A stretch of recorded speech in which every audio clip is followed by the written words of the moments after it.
right, John. Thanks again for being back on Wicked Smart Golf, man. A lot's happened in the last 6 months, so excited to catch up.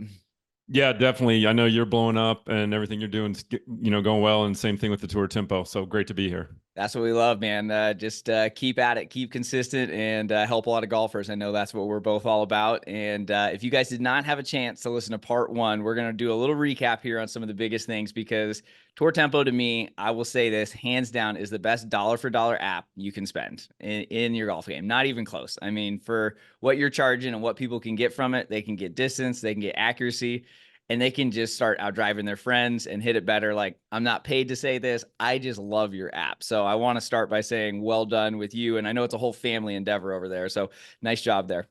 Well, thank you very much. And yeah, I don't know what to say. That's as good as testimonial as it gets. And I know you've tried a lot of stuff, and it's A a lot. one-time fee while 3 you bring up million the app. words I've written about golf, every training aid, 25 years of playing. Like, literally, we are at the depths of the earth to try and anything out there. So that's what I'm saying. I love your app. Well, and as we get started in this conversation, one of the cool things about Tour Tempo is that your listener right now, if he's never tried it, go to the App Store, get it, go to the range. You could be out there in less than 30 minutes, and you're now trying everything we talk about. You don't need any fancy equipment. You don't need any fancy, you don't have to be physically gifted. You just need to just get the app, go to the driving range, or even just swing it in your office or wherever. So yeah, very cool. I'm actually making a YouTube video for 7 biggest golf regrets I've had over the years, and not finding your app sooner is going to be on there. Seriously, because Okay, that's tempo awesome. I was love like that. I Yep. told you in part one, like not having a faster tempo in my earlier career. Like, I went to Q school and I didn't know this stuff. Like, I'm like, damn, like I missed Yeah. out on like 15, 20 yards, not to mention sequencing and just all the benefits that we're going to get into. But it's like, if golfers can figure this out, it should be like, if you want to play golf, you have to figure out tempo. It's like that Right. important to me. So before I get, ahead of myself and get all excited, let's talk about what is the 3-to-1 ratio that is Tour Tempo. That is kind of the foundation of it all before we get into short game and speed. Yeah, my dad and I are golf inventors. We did a lot of research on the golf swing, and we noticed this pattern, this consistency among tour pros of this 3 parts backswing to 1 part downswing. And so we came up with this idea of the 3-to-1 ratio. But the other piece of tour tempo is not only is it 3-to-1, and this is on full swings, but it's relatively fast. And most tour pros are about a second or less elapsed time from takeaway to impact. And actually, you and I had talked about it. I did a little research for some of these summits I've been attending. And in the last 100 majors, there was 56 different winners. 96 of those victories were 1.2 seconds or less. 75 of those victories are 1 second or less. So if you kind of just, get a stopwatch out, do whatever you want, it's so much faster than we all think. And the key is, and that's part of this 3-to-1 piece as well. So it's not only 3-to-1, but it's also the elapsed time. And you mentioned it earlier about your business model. You got to be consistent with your golf as well. And so how do I consistently practice a good tempo? Well, the apps give you the Tour Tempo app with the tones gives you the guardrails to do that.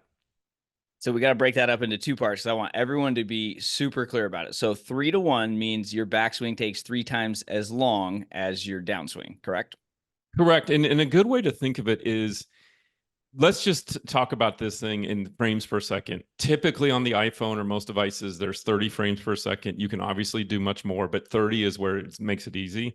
And so if I say 21.7, that's that's obviously 3 times longer than a backswing. So the backswing's 21 frames. The downswing is 7, 24.8, 30-10. And then you've got the freaks like Bryson DeChambeau who are 18.6. And we mentioned Padraig Harrington also at 18.6. So that gives you an idea of the 3-to-1 piece of it using frames per second. So that's 3-to-1 for full swing, and that's all full swing shots, whether it's a pitching wedge, 8-iron, 4-iron, driver, correct? If you're going, I would say there's the threshold of the lead arm, higher than your shoulders, or you're swinging more than 85%. Okay. If your lead arm is maybe a little lower and you're maybe swinging 75%, then you could be hitting a 7-iron into the wind, and that would start to veer a little more towards 2-to-1. Okay. But for a full pitching wedge, 3-to-1, obviously with driver as well. Perfect. So I want to just clarify that because people kind of, ask me when does it change, and we'll get into short game tempo and how that's different in a second. But so I wanted to break that part up. So again, 3-1. Hopefully that makes super, sense for everyone. Like just let's dumb it down, because if we can get that for everyone, like everyone's game will improve. But the second part that you mentioned is the actual time elapsed, because when I read that part of the book, that's when I was like, wow, this is so true. Because you guys say in the book that the average amateur is 1.5 to 3 seconds to swing the club from backswing to impact, while you just said 96 out of the last 100 major winners were about 1 second. 1.96 of the last 100, 1.2 seconds or less, and 75, and then if you subset it, 75 of those are 1 second or less. So Brooks Koepka, Tiger, once he got going, Rory, you think of all those guys with all these multiple major wins, that they're in that sort of realm. So it's pretty amazing. And think about the physics of it. If you're taking 1.5 or 2 seconds from takeaway back to impact, you're moving the club slowly. Mm-hmm. And if you bump that up to 1.2 seconds or 1 second, you're going to gain club head speed. And so that's why so many people, when they try tour tempo, they hit the ball farther, but then they don't lose accuracy because they're not trying to kill it or anything. They're just increasing the tempo. So like you said, there's so many benefits. Well, yeah, and it's like not only are you, like you said, you're not thinking as much, and I think that that's the problem that we briefly talked about last time. But the biggest thing I hear from so many people is like, what should my swing thoughts be? I'm like, none. Like I want you to have like a setup thought, and then I just want you to swing the club. And when you're swinging it, if it takes you 3 seconds, you have time to actually consciously think, right? If you're swinging in a second, it's just like that. It's over, and that's, I think, helping the benefit of the mental game just as much as the physical. And like you said, the everyday golfer needs to hit it further. Longer distance off the tee directly correlates with lower handicaps. Average golfer's 93 miles an hour with TrackMan, right? And the PGA Tour is 115, 120. So it's like you figure, yeah, these guys are swinging it faster. They have better mechanics, but they have a better tempo, and that's how they're increasing their speed so much. So if people could just start swinging it a little bit faster, you're not going to think as much. And like you said, too, you actually don't lose accuracy. I had Lou Stagner on from Arcos Golf earlier in the year, and he backed us up with all their data from Arcos, saying that when people are adding speed, a lot of times they actually straighten out or stay just as consistent because their sequencing gets better. So it's like a win-win-win. Yeah, there's wins all across the board. I think this idea of thinking less is huge, because how do you do it? And we live in the instant gratification world of YouTube and Instagram, and every student that comes to me has seen 1,000 different videos. So that just adds to the thoughts.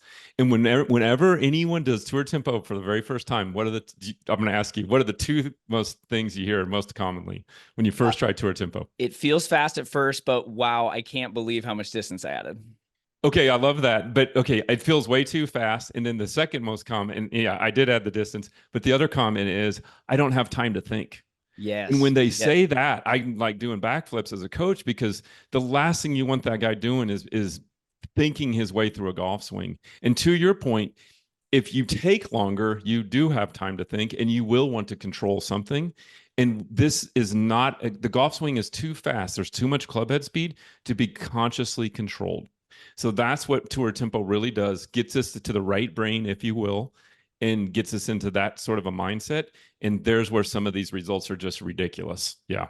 So I want to play devil's advocate here, because I love some trolls coming out of the woodworks every now and then when I post about tempo and how I just don't know anything and I'm the worst player ever. As you grow on social media, you get to hear it all. So I actually screenshotted a few haters here, because I posted a video that did really well. It was on YouTube. It was the 7 worst pieces of golf advice.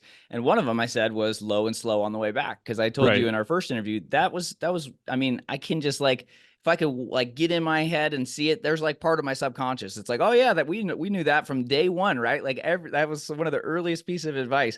And I still think that's horrible advice. And so people love to fight me back on that. And that's where I bring up your app and all you guys are doing. So I got 2 different comments here from a couple of amazing people on YouTube. One of them, tell Hideki, and other pros a slow takeaway is wrong. You're making generalizations. I don't even want to watch the rest of this video. So that's one. And then another one is, you can never swing the club too slow. For amateurs, the slower and softer you swing, the better you will play.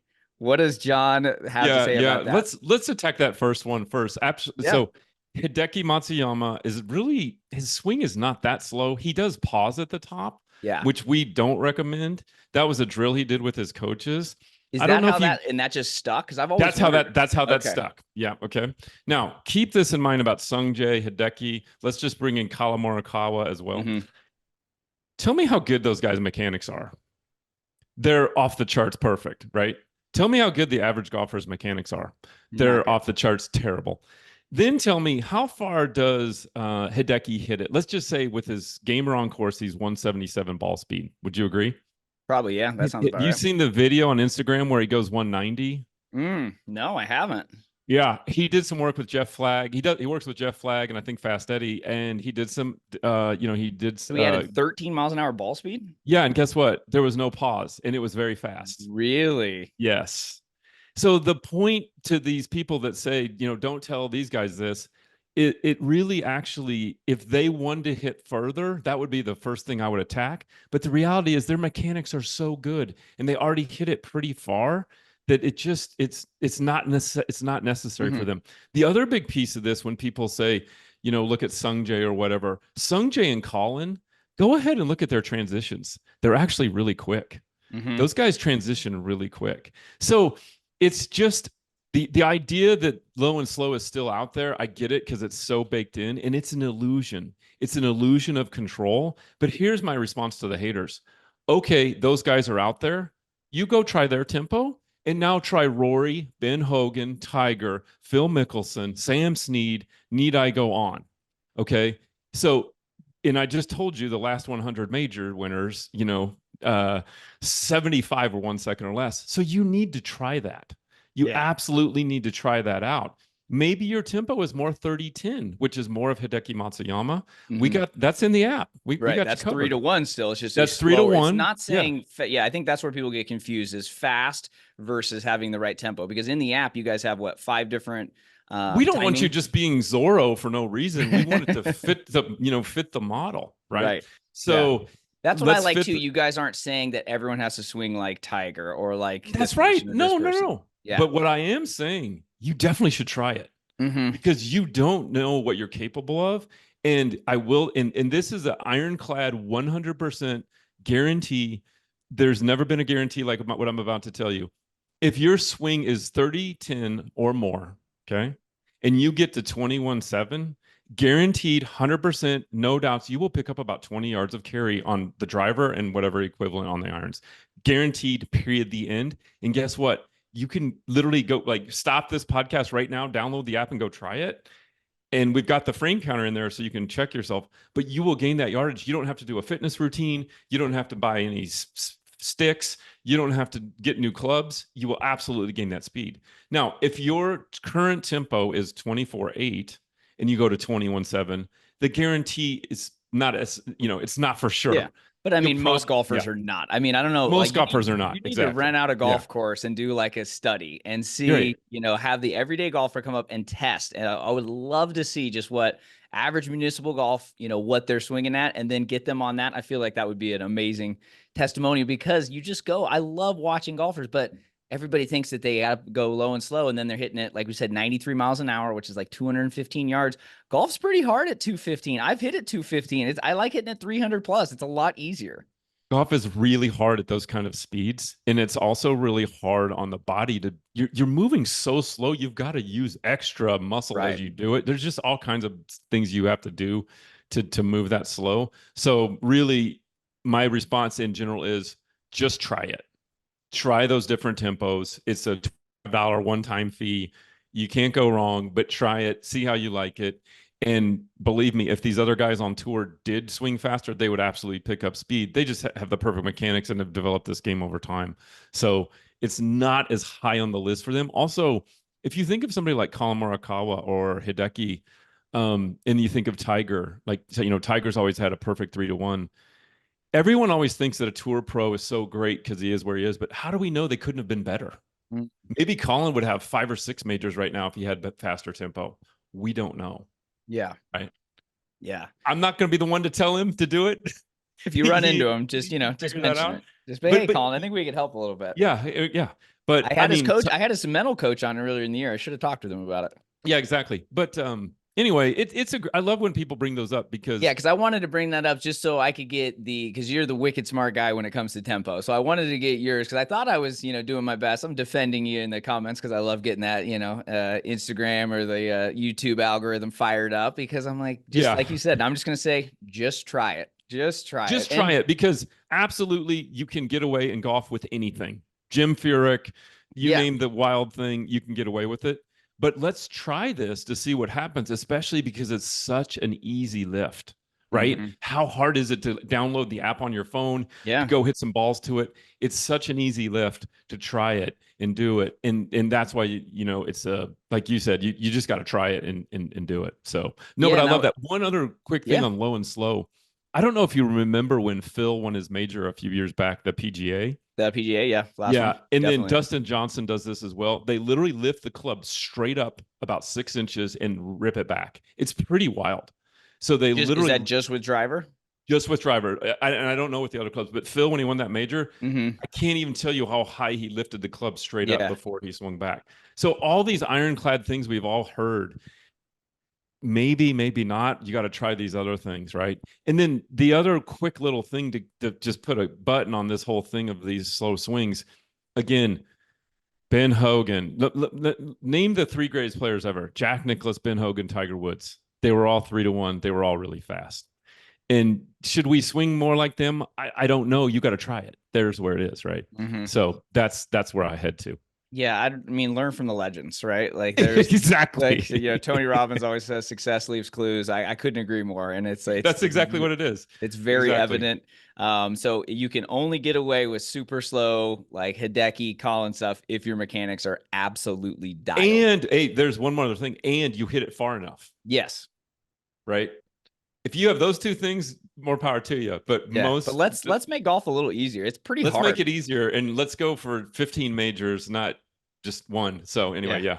Yeah, no, I love that. I wanted to get your take. I'm glad you did. Yeah. I figured you'd appreciate the comments. I found a few screenshots on that video because again, it did really well. But I'm like, man, I'm a tour tempo defender until I go down. So, so let's transition to short game tempo because that's the third pillar of Wicked Smart Golf is putting. Fourth pillar is all about wedges, and that's kind of Mhm. where we switch to different tempos and explain the difference now with short game tempo. Again, this is going to be a big part of my new book as well that I really don't feel like I talked about enough in the first one. And the more I use your app, the more I really like just, going in there and getting some focused practice with it, the more I realize that, man, most everyday golfers, short game tempo is way too slow as well. And it leads to a lot of stabby, jerky chips. You get the yips, you get all kinds of bad Yep. stuff, right? So Yep. what is the difference between Tour Tempo 1 or Tour Tempo, the original book, and then Tour Tempo 2? Yeah, I'm glad you mentioned that. Tour Tempo, the original book, was all about the full swing long game. We came out with Tour Tempo 2 after we did more research. That was more about the short game. We have all this in our current app at the moment. And the short game is a 2-to-1 ratio. And you kind of, when do you transition to that? I usually say if the lead arm is maybe below shoulders, or if you're swinging 80 to 75% of your effort, Hmm. so to speak. Because what are you trying to do in the short game? You're trying to control distance. You're trying Hmm. to dial in the accuracy even more. Right. We don't So need there's more distance. Yeah. It's there's not more like we're. time on the downswing. However, to your point, the short game backswings are actually faster than the long game backswings. Hmm. Part of that's because think Well, they about a they chip. should be. I won't They say should most be. golfers are. Why is that, right? Well, Yeah. a chip shot is a pretty small backswing, Hmm. right? So same thing with a pitch or whatever it might be. So there's no reason for a chip shot to take, this really long time frame to happen. That just doesn't make sense. Right, because I mean, if you're going long, let's say you just have like a basic chip. If you guys are watching on YouTube, if you take a swing back to your ribs or to your shoulders, if you go too far, you're gonna be like, your mind's gonna be like, oh no, we got to slow down, and then we decel. And as I talk about in the book, decel equals death. I mean, you just never Decel want that. equals death, and I think a quick acceleration also equals death, Correct, because yeah, then right? you're like, oh no. Yeah, and so the other thing that's I always like bring up is Dr. Robert Grober. So Grober was a physicist at Yale. He's a brilliant mind, and he did some research, going back to the 3-to-1, kind of described the physics of it. And then he did a lot of research on the short game and putting, and it's more of a pendulum motion, Mm, right? And that's where you get the 2-to-1. But think about a pendulum. A pendulum is driven by gravity. gravity never changes. So Mm. when you see guys like Steve Stricker and the short game chef and these guys when they're hitting their pitch shots and chip shots and putts, you never see a decel and you never really see a burst of acceleration either. It's more of a pendulum, right? Yeah. And so they're using the same amount of force sort of back and through. And when you combine that feel with the tones of tour tempo, now you're really dialing these things in. I saw you made a great post. You were hitting some wedges to tour tempo. So we've got these tones and we also have the Yeah, by voice. the way, that's your voice now, right? So Yeah, it's my you're voice just now. I had to, living in my yeah, subconscious, John. yeah. I was like, is that John? Yeah, that's me in your ear. Yeah, that's me talking into your ear. But you know what was interesting just watching that? Because I had somebody contact me and said, "Hey, I want to get that on my app. Why don't I have that?" And because he saw you using it. Hmm. And I said, "Hey, it's on there. Just change it to voice." Yeah. But you doing that, it just gives you this. I want you to talk about it, but talk about hitting wedges to the tones. What does it do for the repeatability, so to speak? I know that's kind of I don't love that word, but you have to be able to hit it. Let's just say you're hitting an 80-yard wedge. Hmm. You've got to know where that is in your system. How does the tempo help you with that? So this will be a fun full story here. So I looked at my stats at the end of or the beginning of this year, in the off season, was like, where am I really struggling? And it was definitely that 50 to 100. I had, distance was not a problem, but greens were okay, but that 50 to 100 was definitely a struggle bus. And so I go visit Derek Dominski of Golf Better Tucson down in Tucson. I drive Yeah. 2+ hours for a 2-hour lesson, 2+ hours back, whatever it takes. We have a great lesson though. We go through sand and we get a few things cleaned up there, and then we go into different half wedges. And I realized I have no wedge matrix. I was playing pretty much all those 50 to 100-yard shots on feel. I That's was just not the going to say the best. word feel. Yeah. Not the Yeah. best strategy. And I No. always was able to justify it with, well, I'm just a field player. Well, Yeah. and then you're talking to Derek, who's, just a wizard with the short game. And he's like, well, how's that feel working? And I'm like, you're right. You're right. And I loved it. I like people challenging me. And so I spent months, literally months, dialing in that matrix in January, February, March. Apparently I spent too much time on it because my wedge game improved, but the rest of my game vanished this year. So that's fun. But it's funny because I realized how much the tempo played such a big role on it. And that video specifically was filmed after the day after a round where all of a sudden I just kind of lost my tempo. I had this shot on the first hole. I'm in the final group. I'm the defending champ in this tournament. And I get up, I hit 3-wood to give myself a full one in because I typically go into maybe like a 60-yard bunker shot sometimes with driver. So I'm like, I'm going to dial back to 3-wood. Well, they say my name. I'm fired up. I absolutely launched this 3-wood past both the guys' drivers I have, and it leaves me 61 yards to a front pin. And I flubbed the shit out of this Oh shot. I mean, gosh. it Yeah. was the epitome. Like, I wish you could have had it and be like, here's what you shouldn't do. So Right. clearly I wasn't spending enough time in that wedge area. It kind of left me for a little bit. So I flub it. No joke, 15 yards. My girlfriend was there. I got it on camera too. So thank God. And so then I got to hit the same shot pretty much. So I got like a 40-yard shot. I make an ugly bogey to start the tournament and just a rocky front nine. And then on the 8th hole, I skull one, and I could feel both of them. I just had such bad tempo, and I was thinking too much, and I was just rushing. So the next 2 days, all I did was use the app, and I worked on that tempo because I just had kind of gotten away from it. Because, like I said, I was trying to patch holes in the rest of my game, and wasn't as consistent. And so the next tournament, I had a lot of wedges in, very short course. And my wedges were absolutely dialed. I mean, having that 2-to-1 tempo, I just hit a full bucket, just lob wedges, just 50 to 80 yards, made such a big difference. And I was pretty much hearing the tones during that next Yeah. round, And so it's just so nice because I like the voice because I think it's just easy for me to like hear that really well. And so that's what was cool that I was able to record that and kind of hear that. And I had a few people message me like, hey man, how are you doing that? So I think for me, it does lead to that repeatability that you said too, because that's what we're trying to get is how can we be as consistent as possible in practice and on the course? And so for me, it just had some structure to practice, even if you're having like a lazy mental day and you're like, don't really know what you want to work on, throw on the Tour Tempo app. Structure is a huge word there. I love that story. And I think what you think when you think about, let's say, an 80-yard wedge or 60-yard wedge, these half wedges, if you will, what's really hard is there's two things you got to manage. You got to manage the length of the swing, and then you also have to manage the tempo. Mm-hmm. Well, think about this.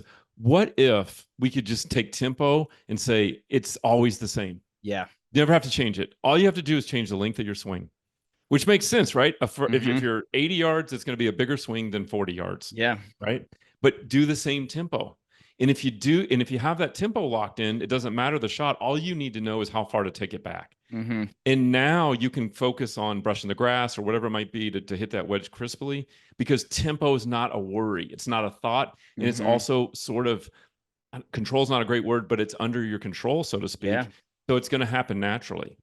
And when you don't have because think about it, you probably stabbed the one, Oh one of my God. those, I or, vividly remember it because I mean, I could feel it riding up the face. I decelled so much, I mean, right, right, it was like a slow motion car wreck. I was like, oh my right. God. And I was like, my tempo just disappeared there. And again, I had not practiced it way too long because I was trying to fix other parts. And I'm like, I am going to work on tempo probably for as long as not work on it, but just remind myself of it. Right. Because those Yep. shots are hard. I mean, there's a reason those 50, 60-yard shots are, typically not that good for a lot of people because your tempo can really screw you up. So if you can have that kind of built in and you can have a wedge matrix and say, hey, when I take it to my shoulder, it's this, or when I take it to my hip, this is this. But then you still have to accelerate without, like you said, going too quickly. Because I kind of fought back originally when I talked to Derek, because I remember a Phil Mickelson video where he's like, I hate the clock drill. I think the clock drill is the dumbest thing in the world, because he kind of was talking about how it leads to deselling sometimes, and it can lead to too long of a backswing and then kind of going down. So I Right. think that it makes sense as long as you have the right tempo for it. Does that make sense? I don't, it does. And I don't even care if you use the clock or if you use feel, but you need to know in your head, okay, 60 yards is a little longer than 40. Mm-hmm. And you also need to have the tempo completely dialed in. If the Mm-hmm. tempo is dialed in, then you're going to hit the ball solid, because all you need to do is control the length of swing. I think Mm-hmm. the killer in that situation is what you talked about. You hit it 15 yards or you skull one. That's your dead, right? Mm-hmm. At the very worst, you got to get this thing on the green and that type of stuff. Yep. And when you dial in the tempo, you'll do that. I do So want let you me to know, ask you though, I this. bounced back. We had an eagle. We had a chip in. We had 12 putts on the back nine. So, Okay. we grinded it out. We used all the principles of the book to finish strong that day. But Well, the that's great. wet I know. Yeah. yeah, the wedges are much, much better now. So I wanted to, at least kind of, and one thing actually I forgot to tell you that I do is that when I was with Derek is I started switching my pre-shot routine. So anything inside 75, I actually do my pre-shot practice strokes next to the ball. And then I just kind of move right into it. With full swing, I'm doing them behind and then walking in. So I feel like Oh, even adjusting where my routine is a reminder, like, hey, this is where we're changing tempos a little bit. that's really cool. I'm going to use that for sure. I love that. I think Yeah. that's a So great idea, especially it's because because you're just like, because you're the right here. You're like, hey, I just want to be hip, or I just want to be, 9 o'clock or 11, whatever your system you're doing. But it's like, then you just kind of scoot right into it. what makes sense about that as well is, let's say you're hitting driver off the tee, it's pretty much a flat lie, whatever. But Mm-hmm. when you're hitting in the fairway, you could have a hilly lie. So making those, it's perfect that you're rehearsing it right there. I Mm-hmm. love that. And stepping in. Let's do this. Let's actually play for everybody what we're talking about here. So this is the app, and got the short game. And were you 16-8, 18-9? I am 18-9 and 24-8. Okay. Yep. So here's, I'll do well, we'll start with long game. So I'm gonna do 18-9, or excuse me, 24-8 on the long game. Bum, bum, bum. Throw the voice on it and put it closer Yep. And to then turn the here's the volume up, and then voice. put the voice. Swing, set, through. So there's your swing actually means start your swing. Set Mm-hmm. is the top of your swing, through is impact. Now Mm-hmm. on the short game, on 18-9, the tones sound a little different. Dun, bum. Now I do like tour tempo better because tour tempo, Mm-hmm. tour tempo, tour tempo. And that's what you were using. And you had mentioned, hey, if you don't know what to work on at the range today, just get out the tones. Mm-hmm. Because the worst thing you can do is practice sort of getting up and hitting balls without focus and intent. Because if you do that on the range, and magically somehow you can even hit decent that way, right? But you take Yeah. that to a tournament or to the course Yeah. on the weekend, Not going and to go well.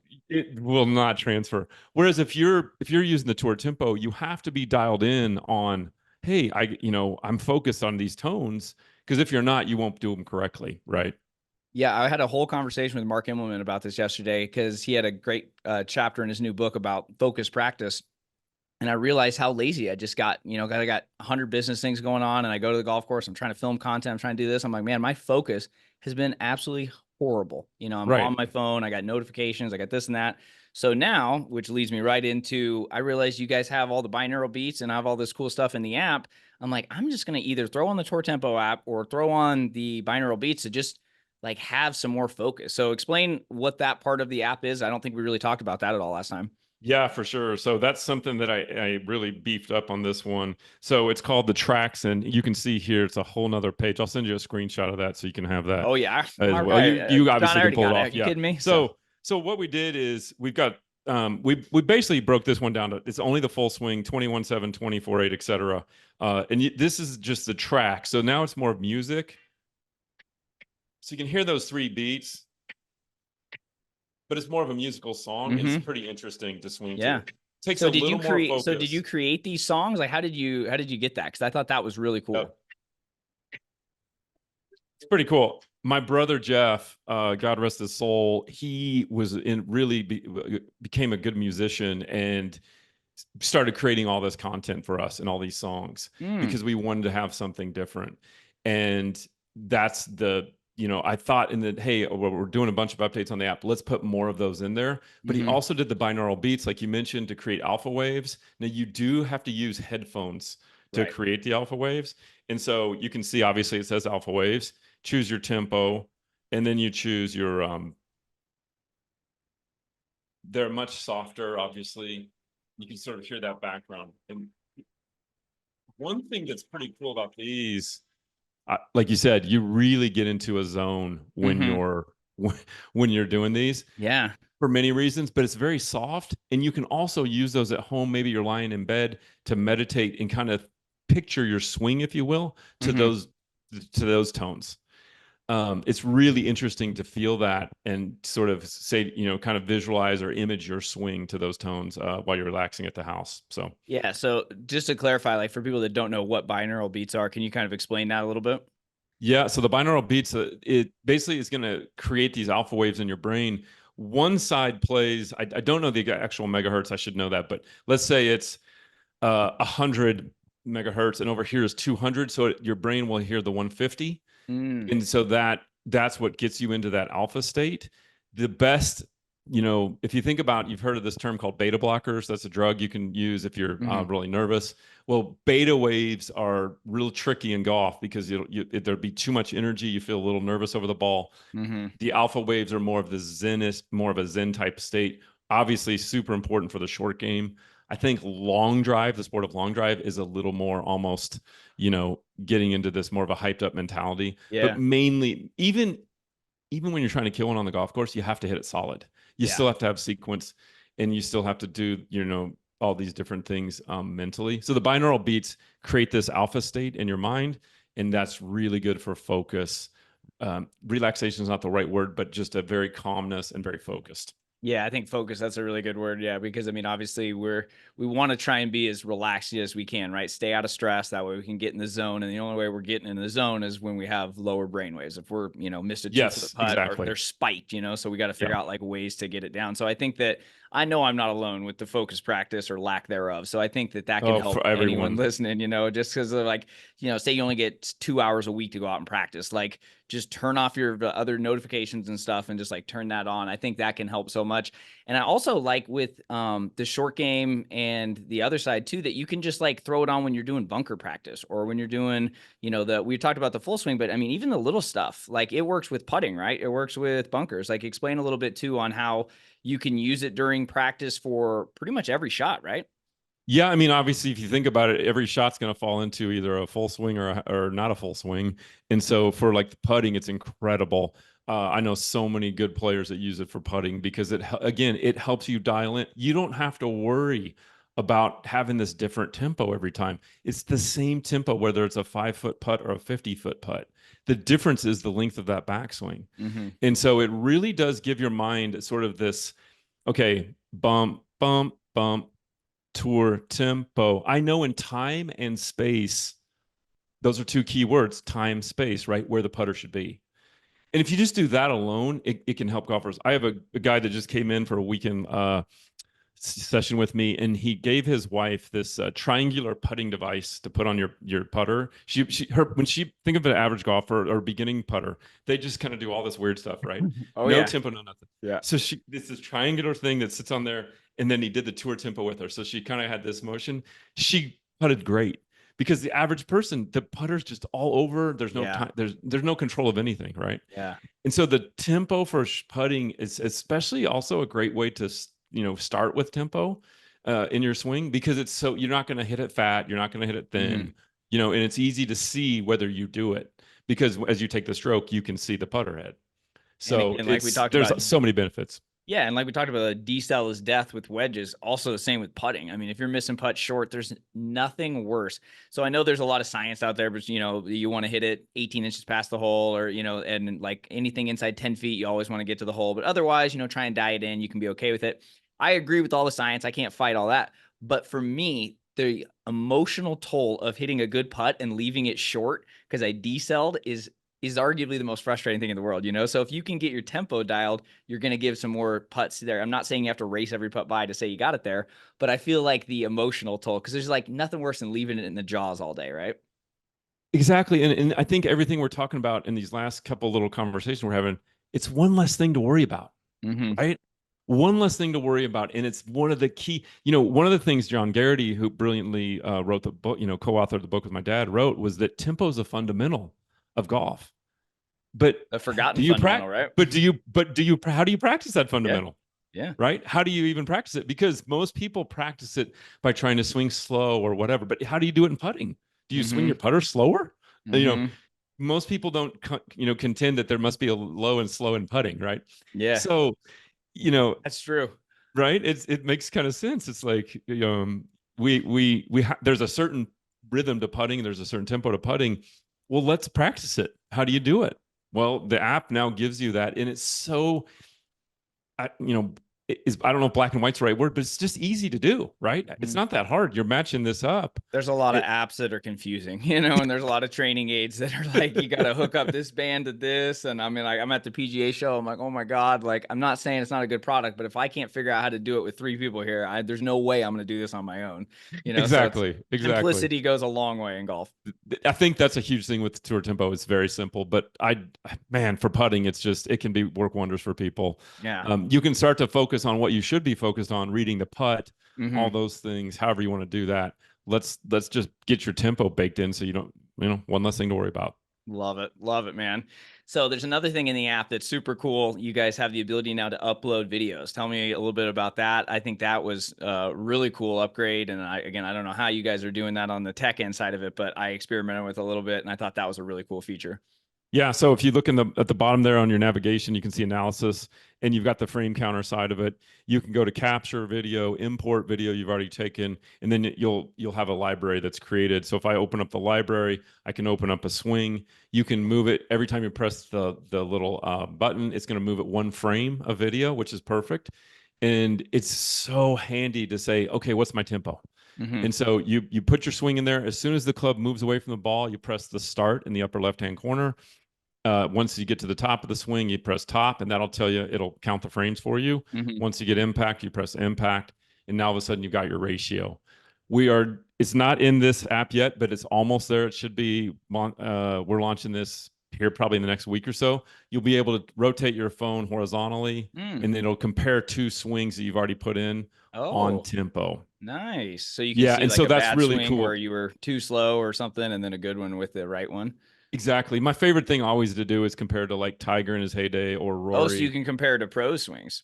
Well, if you film it off the TV or if you're there to film Gotcha. somebody, exactly. I like to do that and just kind of show somebody, or even show them their own swing. Hey, Mm-hmm. here was 32-11. Mm-hmm. Here's your 24-8. And then they look at it and they're just, they're blown away. Because do the math, 24-8 is 32. The other one was, they're already at impact in their old swing. They were still at the top. Right. And they're just going, it doesn't, after they think it feels really fast in the beginning, but after 10 swings, you're like, it doesn't feel that fast anymore. Yeah. We right? kind of talked about that. Like, there's a little adjustment period, but it's shockingly fast. Because I mean, you go and make a swing change with a coach, it's buckets of balls, and you still feel terrible. It's like, oh my God, I'm never gonna hit it good again. But with this thing, it's like 10, 15 swings. I mean, let's say it takes a whole bucket. Okay, maybe. I don't even think it will, but even if it does, you'll start to see it a lot faster. And so I think that they can help get that little win that we need sometimes, because golf can, deprave us from those wins a lot of times. So it's like if you can get a quick win and actually see it, I think that makes a big difference. Not only do you get the little win, you can really see it. Because a lot of times I'll be working with a student, let's say working on a mechanical thing, and you in your mind as a coach watch the newer swing just with your mind, your own eyes.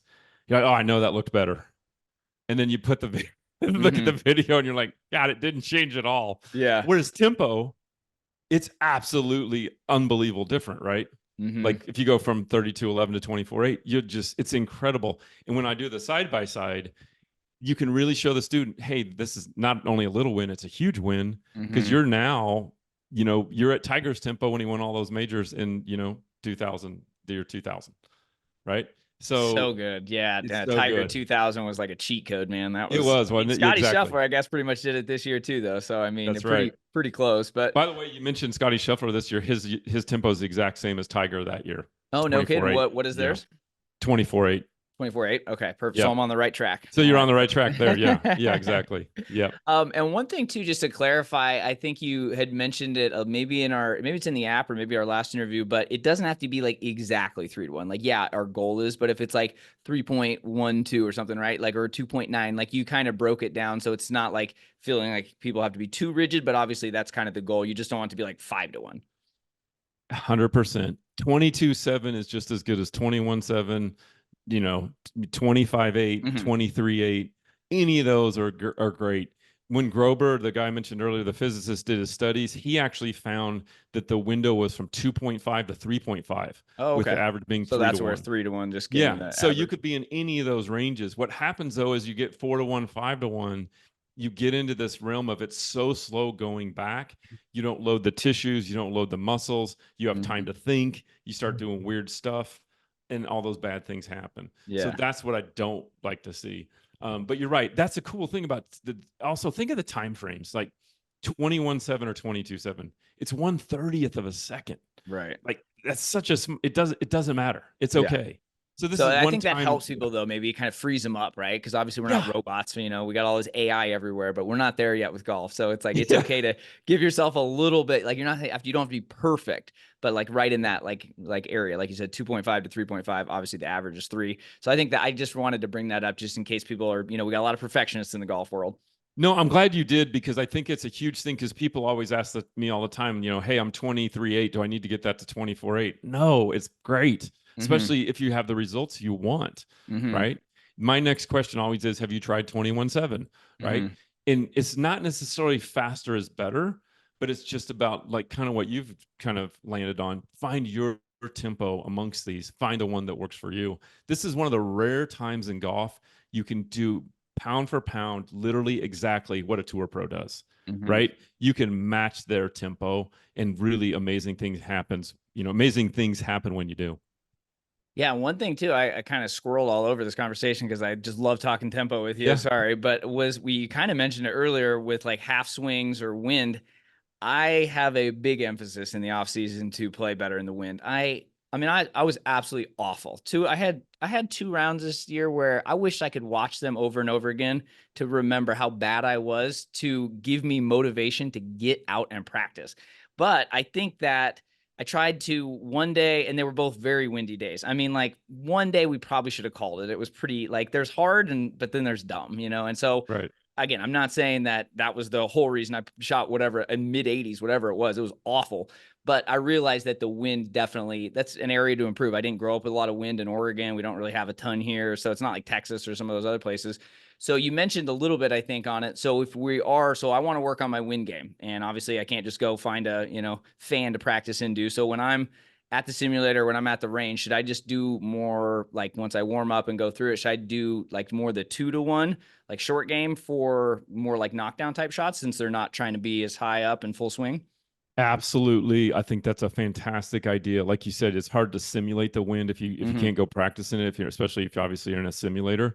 But if you were to take, let's say, a 7 iron and do a 3/4 swing to the 2-1 Mm-hmm. and really get that to feel good, get your launch angle where you want it, less Yeah. spin, all those types of things, Mm-hmm. you will be amazed at how good that will be in the when you actually are in the wind. Because remember, 3-1 is going to get you more speed. Mm-hmm. And too much speed when you're hitting into the wind will get more spin on the ball, right? Mm-hmm. And it'll make the ball go higher, all those things you don't want. Okay. So, Yeah. if you, when it's breezy, swing it easy. And Yeah, and so that, that that exactly. is I was true. thinking that. Yeah, so Yeah. that actually does pay. That does old saying actually pays off. That one does of all some of these old Not sayings, the low and but the slow. reason why is based on physics, right? Yeah. Because if you try to kill an 8 iron, Yeah. and it's yeah, exactly, it's going to balloon. And they did here again. We live in the world of numbers and statistics. And I saw it. I can't remember if it was Lou Stagner or who it was, but they tested into the wind and downwind, right? Mm-hmm. Into the wind hurts you more than downwind helps you. Mm. I don't know if you've heard that. I have, yeah. I remember writing an Yeah. article for a client and I stumbled upon maybe that article or a similar article and I was like, huh, never thought And I about that. totally agree with that, right? That Because you're makes a hitting ton of into sense though. it makes a lot of sense. So you are so much better off, not trying to crush that 9 iron or 8 iron, taking a 7 or 6 iron, 2-1, 3/4, lead arm below your shoulder. Mm-hmm. And you'll be amazed at sort of the feel you have and the control you have and the control over the launch and spin. Mm-hmm. And that's more of a 2-1 type of swing. Okay. And probably if you filmed it and used the frame counter, if your normal tempo was 24/8 and then you were using, let's say, an 18/9, it would probably end up, 21/9 or something, or Okay. 22/8. It might Right. not be perfectly 2-1. It might be in between there, but that's Yeah. that's absolutely here again. None of this has to be perfect, Right. right? Okay. But no, Perfect. that's Yeah. a great idea. Thanks for that. Like I said, we got a clear plan. We got a really rough. The business took off. The golf game went down. So I'll have it this way. I can always figure out golf, so it's all good. But yeah, that Right. was the wind was like, man, how do I practice that? So that actually makes a lot of sense. And I feel like just being able to flight it and having that extra shot like those knockdown wedges is, I mean, that's huge. If you can have that kind of smooth, easy tempo with those, man, that opens up the scoring zone a lot. And I think when people start to try the tones, and I'm going to play them here real quickly, and you can kind of see why. Um, so if I do, let's just say, 24/8, and you kind of get a feel for that third beat. Can you turn the volume up on your phone? Oh, yeah. Bum, bum, bum. Now go to this short game. Bum, bum, bum. When you're actually swinging, you can feel there's more time on the downswing. Mm. Right. So you can get a feel for, hey, I have more time. I'm not trying to accel or decel or rush it or anything because I'm just making this 3/4 move. So yeah, it's a great way to practice. Okay, perfect, man. That's super helpful. So, kind of the last part too that I really want to talk with you about is speed and distance. I know we talked about it a little bit last time, but first of all, we got to give you credit. I mean, I know you're north of 50 and still, absolutely bombing the golf ball. So you're definitely a speed guy that we need to learn from. You're not just a guy that's like, I'm in a lab, I see the numbers. Like you're putting in the work. Like tell us about your journey to speed even before you give us some tips. Yeah, I've always been into the speed thing. That was what led to the discovery of Tour Tempo. My dad had a product called the Speed Ball. You hit into this Velcro pad and all this and that. And probably, I don't know, whatever it is, the case may be, about 5 years ago, I started getting back into speed and really training. And this year, I got over 200-mile-an-hour ball speed at age 55. I'm not a big man. I'm 6 foot, 175 pounds, but that's pretty good. Granted, that's a Okay, 48 for inch context driver. here, Whatever. I'm Yeah. 5'10", 173 this morning, which is closer to probably 177. We're in a little cut for the old vacation here. And I'm getting like 173, and I'm pretty excited about it. And you said 200, so you got me by 30 miles an hour ball speed. Part of that is, though, you're probably gaming that, and you're Right. probably using a 45, 46 inch 45 and driver. 5. Yeah, Yeah. it's a So 45 we'll and a give half. you, we'll kind of set the say, I think if I was gaming a 45-inch driver on course, I'm probably 180, which Okay. is still awesome Okay. for my So that age makes me and feel a size. little bit better. Yeah, I you was should like, feel a man, little you better. got me Yeah. by Yeah. like almost 20 and you're hitting it 30 miles an hour ball speed better. So, okay. But I can sleep tonight, John. So there you go. Yeah. I mean, I that's think you got to I think all good players, when they see like a long drivers or some of these other guys speeds, no one ever realized, hey, the good player, the tour player like yourself, you're using a 45-inch driver. Hmm. That's your on-course swing.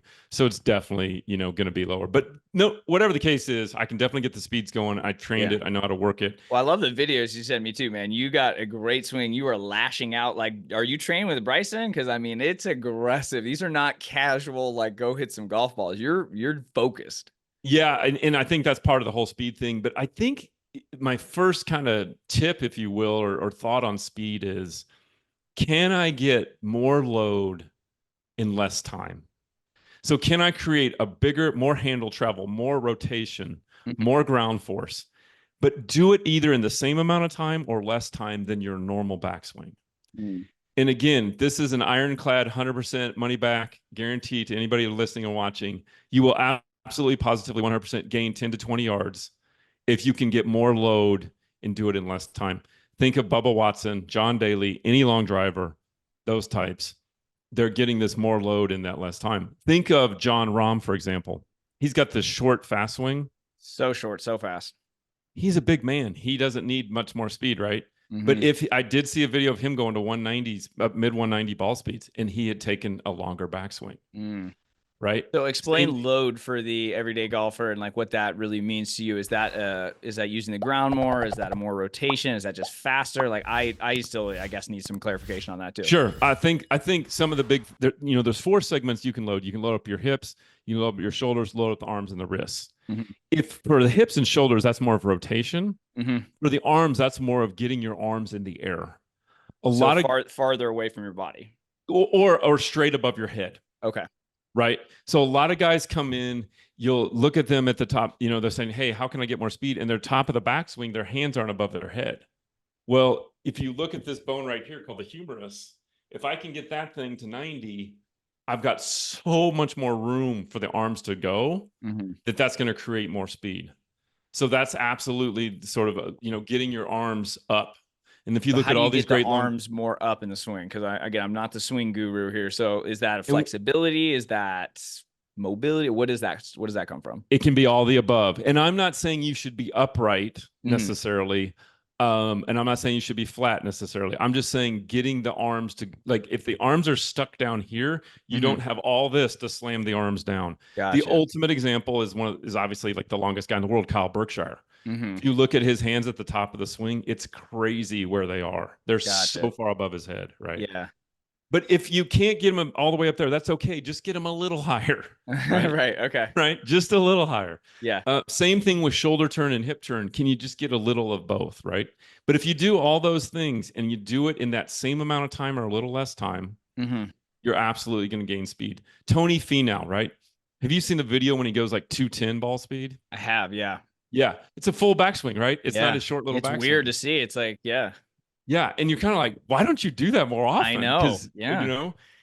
well, one of the reasons he doesn't is because he goes like 185 ball speed on that little swing, right? But that's the ultimate example of what I'm talking about. When Tony Finau, he's basically doing it in almost the same amount of time, a full backswing, and Hmm. he gains what 20 miles an hour, Yeah. maybe even 25. That's great. Yeah. I guess It's because I remember when I crazy. saw that video of him doing 200, I'm like, how's that possible? His He'd swing had is another like, one he did yeah, 210. dang, I didn't see that. That's Yeah, I wild. mean, his hands got all the way to the top. Yeah. And I if mean, you look at he's so lanky. I mean, his arms are so long. right, he's got all those Yeah. levers. So Yeah. that would be my thing is how can you create just a little more backswing and like I said, handle travel, shoulders, and you mentioned the ground, maybe a little more ground force, but you got to do it all in the same amount of time or even less. Hmm. Because now all of a sudden you're increasing the arc and you're doing it in less time. So the Hmm. physics are all in your favor. That's one of my big things that if anyone comes to see me, that's what we're going to work on, Okay. right? And you won't lose. Again, it's this illusion of control. You really don't lose that much control when you do that. Now, let's say you're saying to yourself, "Oh, I can't lengthen my swing for whatever." Obviously, try the faster tempo Hmm. because that'll still get you that same type of effect, right? Right. So we're talking more about like the top percentage of people. Like if you're, everyday golfer, we want to focus on tempo. That'll help speed up. Now we're talking about like the kind of next level of Right. what we Yeah. want to be But doing. if you don't want to change your swing at all, Hmm. get the Tour Tempo app, find out your tempo on the frame counter, Yeah. and then just try the next fastest tempo. Hmm. See what happens. Yeah. I think The next kind of tip I have for everybody, and this is one that everybody kind of knows about, once a week, hit half a bucket or a bucket or whatever with drivers as hard as you can. Mm-hmm. Right? Just swing at it. But I'd want to use the tour tempo to kind of keep you guided and all that. So that's what I started doing after our first interview, where I threw it on the 18.6, and man, that is a workout in itself. But it is, like you said, it adds some structure to it. It's not just flailing about, but you have a lot more intention behind it. And 18.6, you said, is like John Rahm and a couple of Padre Harrington, a couple of those other guys. But so you're just instantly swinging faster. So what I do when I go out, I do like a small bucket or maybe like a half a medium, depending on the size, because I don't want to overdo it because it's like a workout. It But is. I'll get warmed up, wedges, irons, woods, driver, some normal drivers, and then I'll do 5 sets. I'll try and do 5 sets of 10, so I'll get 50 of those. And Wow, man, that's yeah, impressive. it's a lot. I mean, like I That's a said, in lot. Arizona, I had to do it at like 6 a.m. too. So, I mean, like, because it's so hot out, and I'm like, what Right. is happening? The people at the driving range are looking at me like, dude, we didn't have my coffee yet. Like, what are you doing out here? But I do think that is a great way for people to practice. And I think it's a good way to get rid of some stress. If you had a shitty day, if you had some stuff going on at There's work, definitely that. you're kind of lashing out at that ball. Yeah, for sure. Now, I found for me personally, when you use, like you said, I'm making this really long swing. When I go to 18.6, for whatever reasons, I don't gain speed because it's sequencing wise, I'm not synced up. So Mm, I just stick with 21.7. okay. I'll be right there and I'll try to make the most loaded, highest hands I can make it 21.7. Sometimes I'll listen to 18.6 to get me perked up, but Okay. that's where I really like having a launch monitor. Mm-hmm. I love having a launch monitor to kind of do these things and Yeah. see, hey, what does 21.7 get me? And I also love, this is the other thing that I find, and you can try this in your next speed session. Do your first couple sets of 10, swing as hard as you possibly can, right? Yep. You're now all the juices are flowing, correct? On that next set of 10, don't even swing hard. Just make your length of backswing and do the tones. And I Mm-hmm. think you'll be shocked. Your speed might even go up. And I've found your ball speeds can go up because you hit it better. But once you get the juices flowing, you realize more grit and more effort doesn't necessarily equal more speed. Mm-hmm. I'm not saying to like grip it like a bird, like I talked to, like I'm not Yeah. saying like just, relax. I'm just saying get all the juices flowing so that you're there and then become a sprinter where you're not trying to create speed. You're just letting it sort of happen because you've already been doing all these things and the system is firing So up. you think I should lay off a little bit and just do like 10 on, 10 off, 10 on, like, I mean, I'm all ears. Something you got to do your 10 on first to get Yeah. yourself really going. Mm-hmm. Then, but you got to keep the same tempo, keep your grip pressure, things like that. Just don't have the intent to kill Okay. and see what happens and use the launch monitor, right? Yeah. So you can And we're see looking what at that club head does. speed and ball speed. Exactly. Okay. Exactly.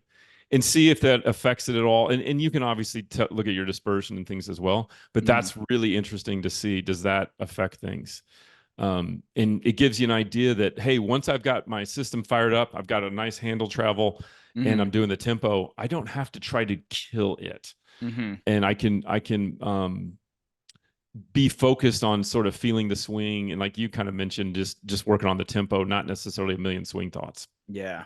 So I'm curious too, like what your fitness looks like in your routine. You're super in shape, 55. You said you're absolutely hitting bombs still. Like, what does that look like? I know there's obviously some sort of physical component to it. You look at those long drive guys like Bryson and some of those, I mean, they're absolutely crushing the gym. Like, what does that look like for you, or what would you recommend for other people as well?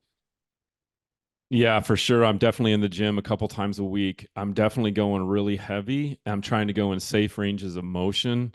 So I'm not doing, I would never ever do an ass to grass squat or anything like that Mm, because I just don't think that's safe for the back. The for a golfer, and also for me being older, and you always have to look at your own personal history of injuries and whatnot. But I'm trying to find ways that I can really um, get the central nervous system going with heavy weights and not doing and there's a guy out there, Joel Seedman, who talks about 90-degree joint angles.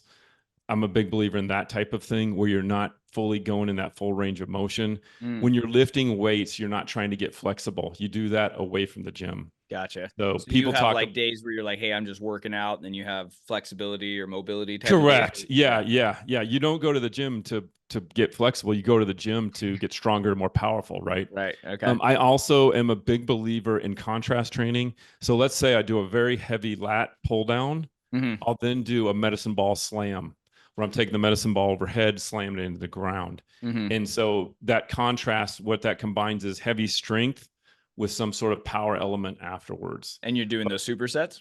Yeah, basically a superset with sort of, obviously you can research a little bit, but maybe 30 to 60 seconds of rest so you can Yeah. regain, whatever. But when you do something heavy, your system is fired up. Now you Hmm. can do the power piece of it. The other thing Interesting. I do when I'm at the gym is, let's say I'm doing a couple different heavy things and you need to take minutes of rest in between.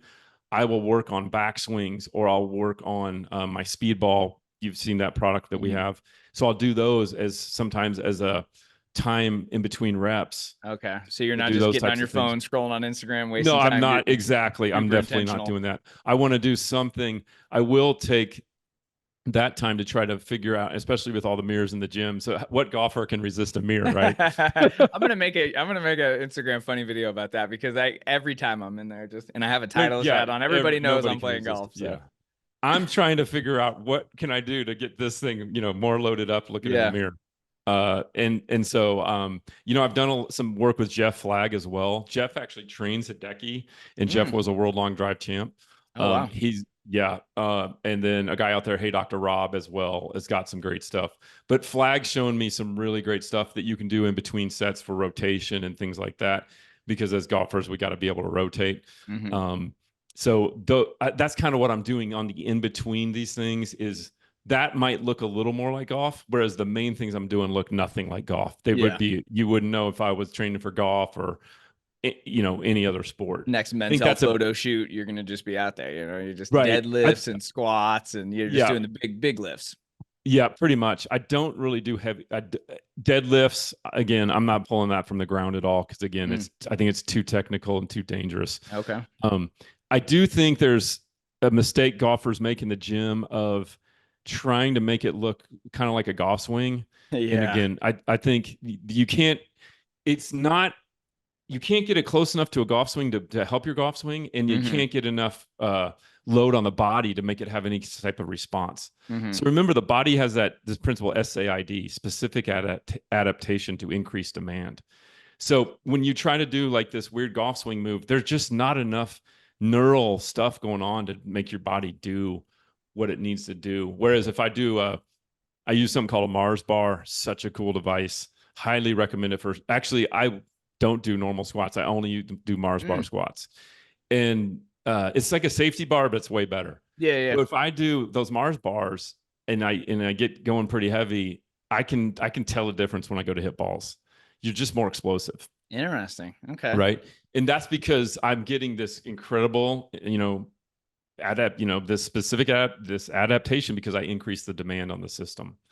So, I feel like you've been testing all this, like you said, for 10, 15 oh years. So yeah, forever, you're yeah, like forever, way yeah. like I'm surprised you don't have like a golf fitness course too. We're working on. I'm working on a complete tour tempo masterclass, and that's part of it as well. Okay. Just the basics of it, because I think everybody comes with such different background of what they can and can't do, and Hmm. that's sort of the TPI model, right? Right. That Yeah, you because then do it's have to individualized you for, you need to understand where what you're able to do. Hmm. But yeah, I think people are afraid to go heavy. They're afraid to do the normal stuff. When I think that general, like if look at Justin James or Bryson or Hmm. Martin or Kyle, like these guys are just, or look at Rory Yeah. I even, mean, he's only 5'9". I mean, like yeah, 160, 170. That's insane how he, strong he is, though. he's fit, strong, everything. I think as much as I've always loved Tiger and what he's done for golf, I do wonder if his training was mishandled. Well, I mean, when he's doing Y- Navy SEAL stuff, and I don't know how much that Hank Haney book's true or not, but it's like, God, if he was doing half that stuff, I mean, just 5 miles a day running, and then the workouts, it's yeah, like, that's one thing I don't do is run, right? yeah. And then I'm getting older, so I do less of it, but I do believe big time in sprinting, Mm. especially if you can do it on a soft surface. I think that's such a good exercise. But again, that's one of those, like, you can't just pop out your door and do some sprints. Right, You right. got Yeah, to work your probably way not the up. best Yeah. idea. So do you do that Yeah. like on a track then? Is that what you mean? Or I try to find like a nice grass field or something, oh, or a grass. track. Okay, Yeah. gotcha. Yeah. And when I say sprints, I'm doing like 40s, 50s, Yeah. right? Because think about this, and that's why I love like keeping reps low as well. The Hmm. golf swing's only a second or 2 seconds. Should be a second, right? Right. Yeah. No, well, that's take away the impact. Let's add the rest, right? It's 2 seconds, right? So if you're training like a 5 mile run, that's just not really what you're gonna do. Yeah. If you're a guy that walks a lot on the course, go just walk, Hmm. I know. right? The only reason I That's like running is just the sick value that I get from being like, this sucks. So it's 100% mental. I know there's very little physical. I'm not like chain smoking. I don't need any better like lung capacity or cardio. It's more like this sucks and I'm choosing to do this. Like, that's my only thing with running. I definitely, I've run a few half marathons and I'm always like, why am I out here? I could literally be at the golf course right now. Like this is, so it's just like a little David Goggins little test out there. No, I like that. I think that's a good way to do it for sure. But yeah, so gym wise, I think, you know, What does your recovery look like? Are you one of those like cold plunge guys? Are you hot tub? Are you foam rolling? Like, what does that look like too? Because I know you do a lot with the golf swing and with working out. Is yeah, that anything you've found that a lot of golfers could benefit from? I do the cold plunges. I do them for less than most people do. I only do like a minute because I think that's all I really need. I've read some studies that kind of almost contradict if you're going longer. It's kind of like It's interesting, isn't it? yeah, Yeah. yeah. It I've just done it depends where I on where you go, read it too. yeah, So it is. I know that if you do a minute, you feel great, you sleep better, all these things happen. I think you still right. get some results. I'm a huge, I mean, I'm sure you are telling you all your guys out there, sleep is huge, Hmm. obviously. And also I'm real big on, I don't lift like 5 days a week or anything close to that. I do a heavy lift day on Mondays. I do a auxiliary lift day on Wednesday, which is more all, like I said, it was all the auxiliary stuff. I hit balls as hard as I can on Saturdays. Mm. I play some tennis, but I feel like, again, if you're working out with weights every day and trying to play golf, it's really tough. Now Mm. I'm 55, so you got to take into consideration how old you are and where I think obviously a 24-year-old kid could Hmm. probably do all this stuff. But for most of your listeners that are my age or whatever, I don't think it's the best use of your resources, and I don't think you can maintain it as far as growing and things like that. Hmm. Trying to lift weights every day, swing as fast as you can and whatnot. It's a ton. I think Hmm. you got to have days, not necessarily totally off. You can go practice, but if you're trying to lift weights all the time, Yeah. I don't think you can manage that. Hmm. All right, you got time for a few rapid fire questions? Sure thing. Yeah. All right, perfect. Where is your favorite golf course to play? Oh, I'm gonna go uh, Hutch, Kansas, and Andover, Kansas, Flint Hills, and Prairie Dunes. Those are my Okay. favorite courses. Yeah, All right. I mean they're just around here. I love them. Yeah, Yeah. Just yeah. have you been, because how long have you lived where you in Kansas? I've been in Lawrence for 25 years, Okay. and those two, Hutchison is, both these places are 2 hours away, and they're just incredible. So yeah, Prairie Gotcha. Dunes and Flint Hills. Yep. Love it. What's your first golf memory?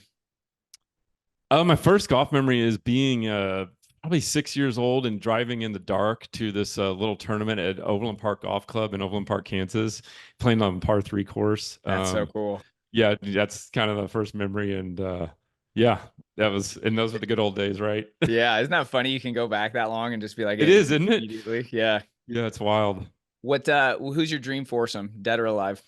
Oh man, I'd probably put Tiger in there just because he's, I kind of judge just you if you did. playing with him is just, would be, and maybe from younger Tiger. Gosh, probably throw my dad in there, and maybe John Garrity. I love those guys. Hmm. They're really, great guys. So That'd be a fun day. pretty basic. Yeah.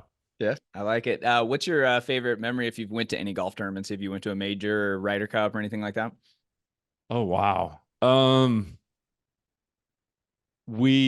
I remember went to the PGA where Tiger won at Valhalla, and it was cool to see him, like the crowds, right? But Hmm. I also remember going to the U.S. Open in Chicago at Medina, and I remember that was the first time we after the round, the round was kind of dying, and we went to the driving range and we saw they were using real golf balls for the, this was Yeah. this was the 1990s or something. Uh-huh. We couldn't believe it, so that was kind of a cool memory. That's awesome. Yeah, it's so fun. I love just going to pro tournaments and going to the practice facilities. I like just watching them, Yes. like that's Actually, and underrated. it's so underrated. And what's funny is I remember seeing Fred Couples for the first time live. And I remember thinking, he doesn't look as smooth in person. It looks like he's really going at it, right? You That's could so really see funny. that Yeah. speed. And he's always had great tempo, He's the 3 to king of 1, tempo 24 town, 8. right? Yeah. Yeah. Yeah. 24-8. That's what he is. Yeah. Yep. Okay. Perfect. Awesome, man. Before we go into the last question, what's the best place people can connect with you, learn more about Tour Tempo? For sure. Tourtempo.com on the web. And then on Twitter and Instagram, I'm at Tour Tempo. So yeah, you can reach out, look for those. I'm more active on Instagram, and then obviously, going to the website. Hit us up if you have questions, all that good stuff. And the app is on both Android and Apple, right? Yes, thank you. Actually, on the app, it's called Tour Tempo Total Game on Apple iOS and the Google Play Store as well. Okay, perfect. Yeah, again, everybody's heard me talk about it over the last 2 or 3 years. The OGs really know how much I love Tour Tempo. So That's I right. just wanted to make sure though. So I guess kind of for the last question is, you're looking at the everyday golfer like we talked about today. They're 93.4. They're hitting it, maybe playing a couple times a week, couple times a month. Distance is obviously a big thing that they're trying to improve. When you look at the everyday golfer and kind of all the technology we went through, and they're still not getting that much better. Is it as simple as spending more time with the Tour Tempo app? Is it getting more lessons? Like, what do you feel like is the thing that is going to help people play a little bit more consistently, but just make the game a little bit easier? I think you mentioned it earlier. Golf is hard to get these little wins. Tempo is one way you can do it. You can do it right now. You can go to the app store, you get the app and go try it. You can look at your before and after tempo. You'll see a huge difference. And I think in golf, as soon as, and you can, I'm sure, talk to this, as soon as you get that good positive feedback that something good's happening, now you're motivated to work harder, you're motivated to do more, and you're motivated to keep this thing going. And also, tempo is going to be something you're going to need the rest of your golfing life. So you might as well get it now and make that happen and get those wins. Because I do think it's just low hanging fruit, right? I think that's what's so great about it. But at the same time, even though it is low hanging fruit, it's also a fundamental you can always rely on and use for the rest of your career. So I think that's a big piece of it. And like I said, to get that extra distance, just get a little more swing while you're doing the tempo. And now you've got that part of the game. And then we talked a lot about the wedges. Use it to dial in your wedges on the 2 to 1. So I think that's the full aspect of golf is distance, wedges, and then let's have some fun and that's the other thing we didn't really talk about. It's actually kind of fun to do, right? Yeah. It's something different. It's kind of, I don't know how much fun it is to think 10 thoughts and trying to hit a golf ball. It's not fun at all. You see those I guys love out your there on the face. You range, should and be an you're like, actor. this looks miserable. Like, what are you? It's pretty miserable, right? Yeah. And Yeah. buckets of balls, like where we're at, are ridiculous. There's a course right down the street. It's a public course, $20 for a large bucket. Right. And So you're you hitting better off, make those count, and you're right? hitting off terrible mats, and it's like it's just a terrible range. And I'm like, what world are we living in? Like, this is, Right. yeah. And then you see people out there with 12 training aids, and it's like sweating, and they're like just frustrated and throwing clubs. And it's like, yeah, let's just simplify that a little bit. I think that's what Tour Tempo does. And I think that's why you love it. And whenever I'm on your podcast, we see these incredible results and get a lot of testimonials that come in. I think so that's what it does. Simplify it, make it fun. And also we want some satisfaction, right? I want some satisfaction now. Yeah, nothing worse than leaving the range feeling frustrated, man. That Yeah, sucks. exactly. Exactly. Well, John, you're always welcome anytime you want to talk golf, man. Always appreciate you being here. And thanks again for all you're doing for golf. Really appreciate being on the show and great comments and great questions. Really great.